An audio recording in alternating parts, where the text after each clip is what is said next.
बच्चों हम लोग क्लास 6 में भौतिकी शुरू किए थे, जिसमें हम लोग प्रकाश को जानिए चैप्टर पढ़ रहे थे। उसी क्रम में हम लोग आगे बढ़ते हैं। आज का टॉपिक हम लोग लिए हैं छाया। छाया है क्या?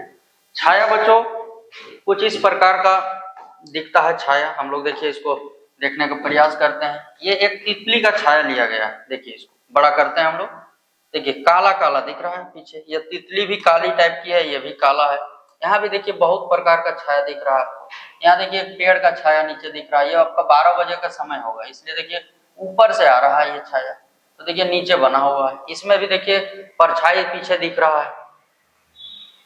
यहाँ से टॉर्च मार रहे हैं। देखिए इस बच्चे का जो फोटो है वो पीछे की ओर बन रहा है। तो छाया है क्या? तो छाया बच्चों एक काला क्षेत्र है, जिसको बनने के लिए कोई अपारदर्शी वस्तु चाहिए, या उसी कह सकते हैं क्या चाहिए, पर्दा चाहिए। यानी छाया है क्या? तो छाया पहला इसका रंग नहीं होता है। इसमें गौर कीजिए, सब में देखिए काला काला ही नजर आ रहा है। देखिए इसमें भी उंगली भी है, तो देखिए काला दिख रहा है। सब में देखिए काला काला नजर आएगा। तो छाया है क्या?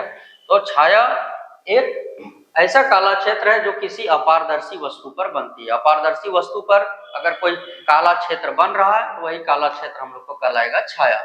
अब छाया बनने के लिए आवश्यक अनुकूल परिस्थितियां क्या क्या चाहिए छाया बनने के लिए?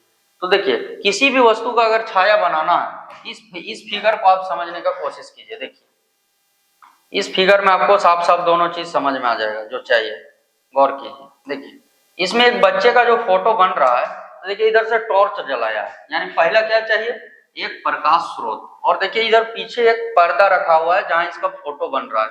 इसमें आपको क्या दिख रहा है? एक पहला प्रकाश स्रोत चाहिए और दूसरा क्या चाहिए, कोई अपारदर्शी वस्तु। अगर मेरी छाया पीछे बन रही है तो ये अपारदर्शी वस्तु होगी, तभी जाके छाया यहाँ पे बनेगा बच्चों। तो दोनों बनने के लिए यहाँ पर भी आप इस तितली में भी इस चीज को देख सकते हैं। देखिए तितली का यहाँ छाया बन रहा है, तो ये जमीन में बन रहा है, तो जमीन अपारदर्शी वस्तु है और ऊपर से कोई लाइट पड़ा हो।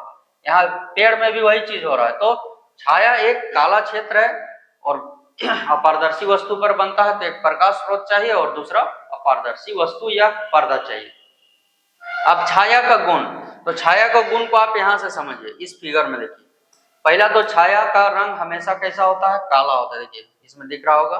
और छाया का कोई निश्चित आकार नहीं होता। जैसे अगर हम सुबह सूर्य मान लीजिए पूरब की तरफ उग रहा है, हम ऐसे खड़ा है, तो छाया बहुत लंबी जाएगी, फिर 12 बजे आएगा तो छोटा हो जाएगा। तो यानी छाया का कोई निश्चित आकार नहीं होता है, जैसा कि यहाँ आपको फिगर में दिख रहा है। तो छाया आपको बहुत ही अच्छा तरीके से समझ में आ गया होगा बच्चों। ये एक ऐसा काला क्षेत्र है जो अपारदर्शी वस्तु पर बनता है। छाया का रंग हमेशा काला होता है और इसका कोई निश्चित आकार नहीं होता। अगला हम लोग को पढ़ना है बच्चों दर्पण।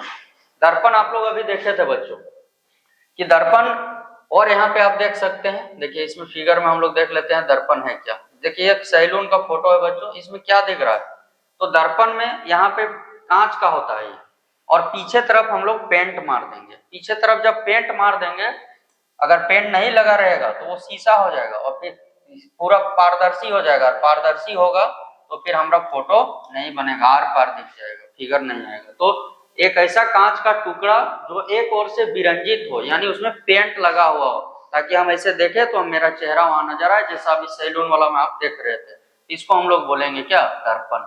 दर्पण में क्या होता है बच्चों, तो प्रकाश का परावर्तन होता है। प्रकाश वहां टकराती है और टकरा के वापस आती है, जिससे हम अपना चेहरा को देख पाते हैं। अगला हम लोगों को पढ़ना है बच्चों, वो है अगला टॉपिक प्रकाश का परावर्तन। देखिए प्रकाश को परावर्तन को समझने के लिए हम लोग इस चित्र को समझते हैं। देखिए इस चित्र में आपको क्या दिख रहा है, इसमें देखिए एक अपारदर्शी वस्तु हम लोग लिए हैं और इधर से कोई प्रकाश की किरण आ रही है। ये जो है वो प्रकाश की किरण है।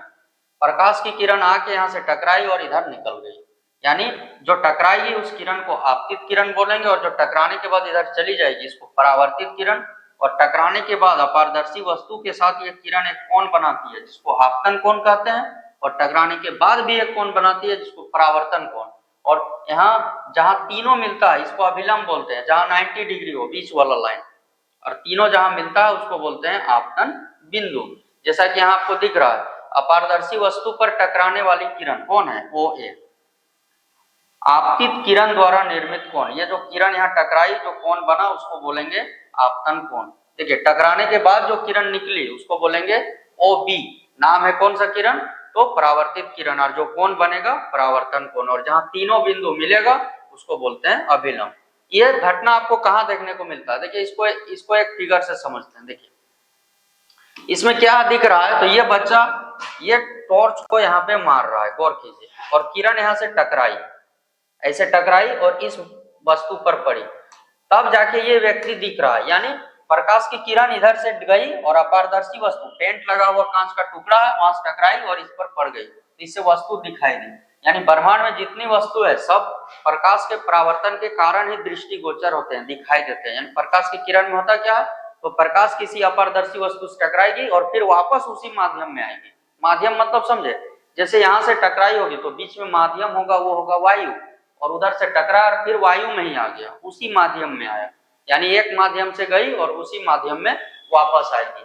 तो लिखा हुआ है बच्चों कि जब प्रकाश की किरण किसी अपारदर्शी वस्तु या अथवा पर्दे से टकराती है तो टकराने के बाद उसी माध्यम में वापस लौटती है, और ये घटना जो प्रकाश की ये घटना है, इसी घटना का नाम है क्या? प्रकाश का परावर्तन। परावर्तन का मतलब टकरा कर वापस लौटना, उसी माध्यम में वापस लौटना।